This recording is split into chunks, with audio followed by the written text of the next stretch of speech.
how to convert your Android TV into a monitor is simple by simply using a VGA adapter.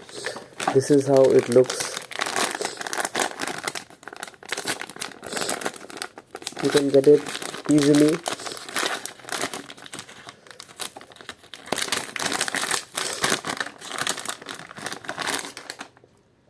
This is how it looks.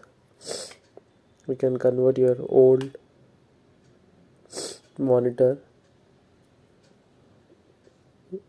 to any connection to a Android TV by using this VGA adapter. Basically, it is used for connecting any other device which has a VGA adapter.